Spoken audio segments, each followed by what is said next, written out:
Hey everyone, it's Nate here with Outside Cleaners. I'm on Cape Cod, Massachusetts, where the question I've been getting a fair bit in the past week or so has been, Nate, why did y'all sell the big fancy wash truck? You know, the wash truck, the flatbed with all the bells and whistles and tanks and gadgets and space, and it was so cool.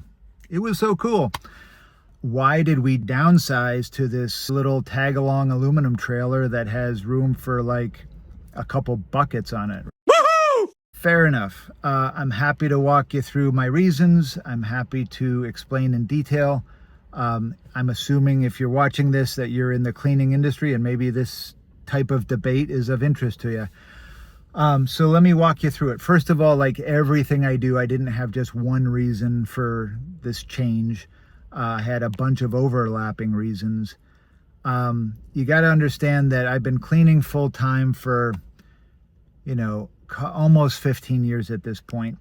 In that time frame, I've had a bunch of different cleaning rigs. Originally I worked out of a like 20-year-old 4Runner, and it would take me an hour just to unload everything before I even started cleaning on a job site, and then an hour to pack up. And then it was a big upgrade to get a pickup truck. Ooh, that was cool because everything was just available and just grab and go. And then, like everyone else, I got a little tag-along trailer, and then I got to the point, and this was probably 2016 or 2017, where I really felt like I was my income, my gross income, and my family's income was being limited by my work setup. There were big, fat opportunities in front of me, and the rig I had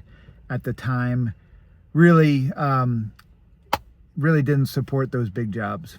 So I think it was in 2017 that we got the big flatbed, and spent the winter outfitting it. And I will say I got it to the point that it was a very efficient rig for what I did. It checked the box of enabling me to efficiently do very big jobs on my own. And at the time, again, that seemed important for our financial well-being. And then the world changed in a few ways. Let's start with COVID.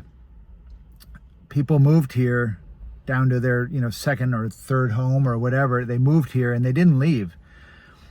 The people that moved here, they're highly educated, generally affluent. I'm trying to think of how to say this. The people that moved here for the most part were consumers of services, not providers of services. At the same time, a lot of local families that were in the trades or, blue collar type folks like myself, they rang the register, sold the property, sold the house, and moved elsewhere. So while demand in my area went like this, supply for anything went like that. And I mean supply for anything. I mean boat mechanics or roofers or plumbers or electricians or teachers.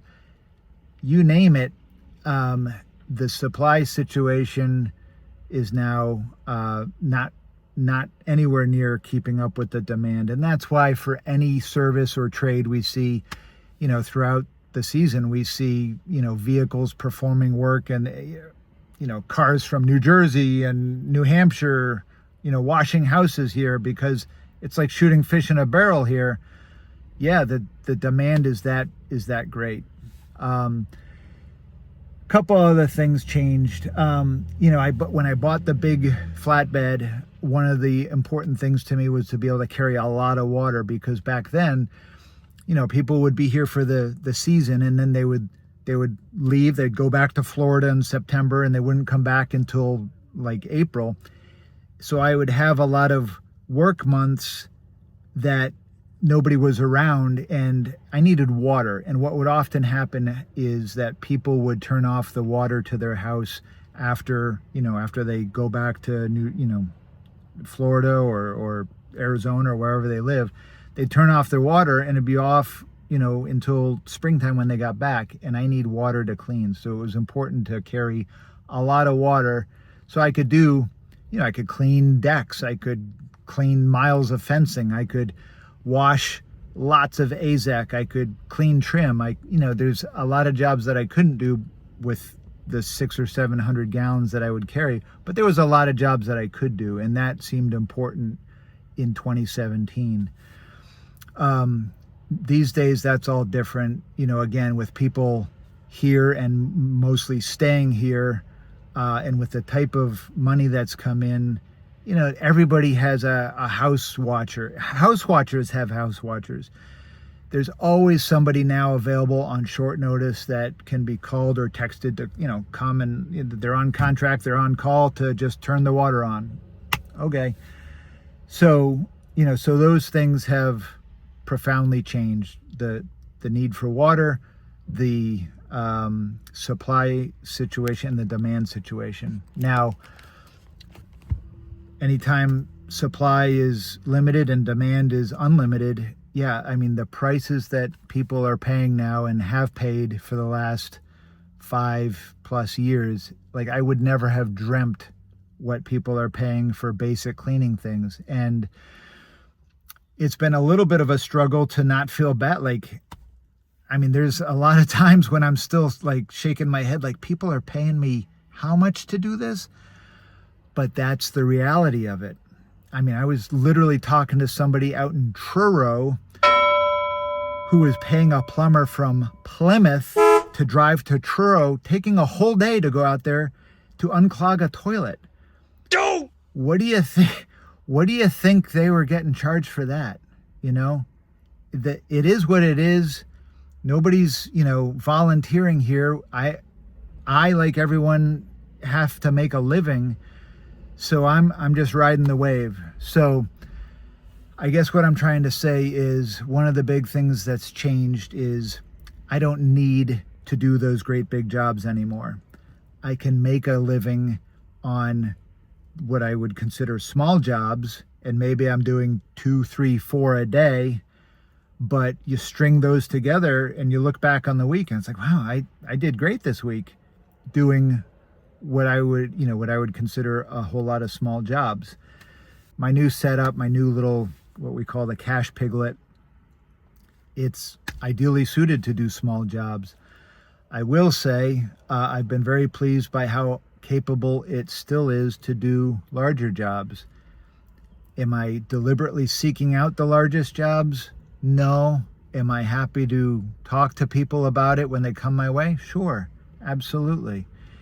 And, in this first half season with the little trailer, I've done some of those bigger jobs and it's worked out fine, but it's just the phase of my career that I'm in that I don't need those. Phases. Yeah. I feel like every business and every cleaner goes through phases in the, career, and I'm 50. I'm not 35. I'm 50, and I gotta, obviously, you can only keep charging ahead at full speed for so long.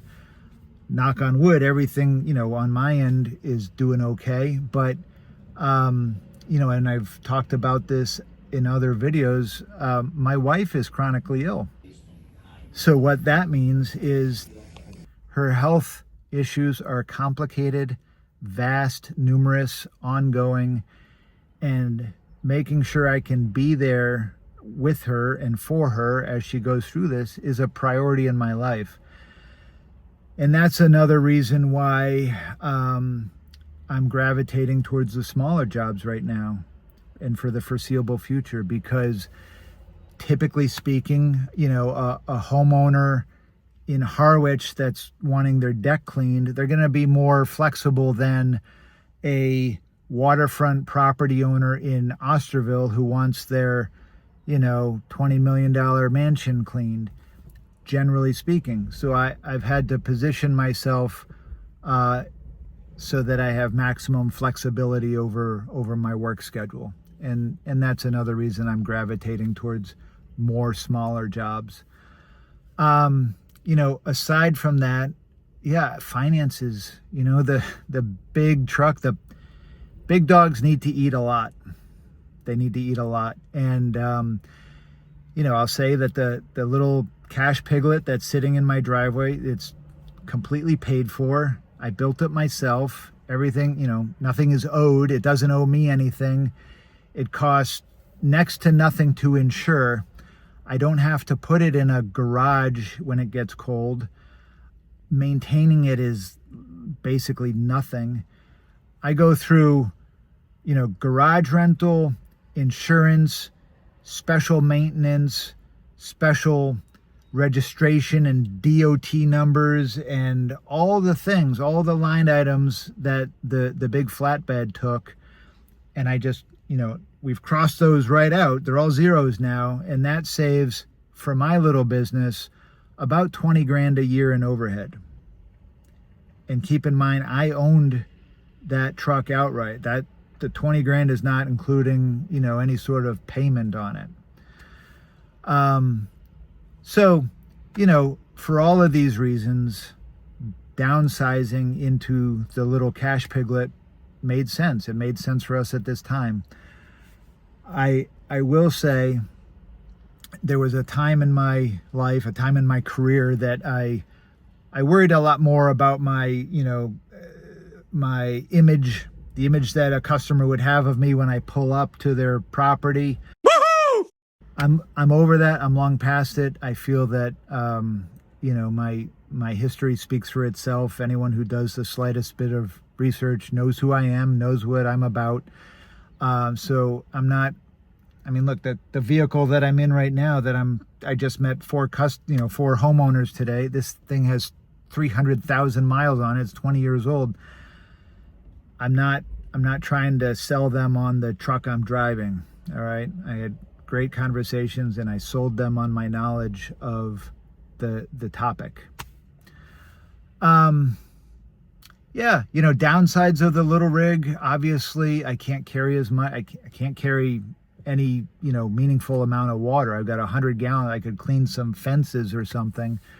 Maybe clean an AZEC deck or trim. I could clean probably a house of trim with 100 gallons, but I'm not cleaning, roofs and whole houses and that type of thing. And that's a trade-off I can make today for the reasons that I mentioned. So that's where I'm coming from. I will say, especially for anybody who's just, early in their cleaning career or thinking about getting into cleaning, I'm painfully aware that there is any number of pre-built, specialty cleaning trailers available out there. I am bitterly against them. I've spoken to too many people over the years that got into a rig because it was easy and they financed it. They just sign on the line, and now the payments are killing them. The work isn't there like they were led to believe it would be. Or even worse, and I've seen this locally, people spend many, many, many tens of thousands of dollars on a rig only to find out that it's not built to, first of all, some of them aren't built to even DOT standards. They are not street legal. That's the reality of it. Nobody wants to hear that, but that's the reality. Secondly, many of them are not built in a way that allows anything to be maintained. Many of them are not built in a way that is efficient for the type of cleaning that the buyer actually wants to do.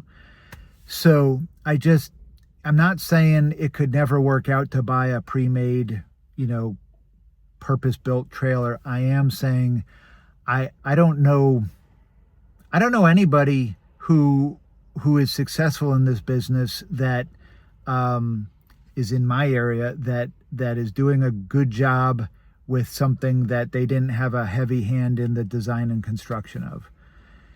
If you build it yourself, or at least if you're heavily involved in it, you know what to do when things go wrong. You know how to find replacement parts.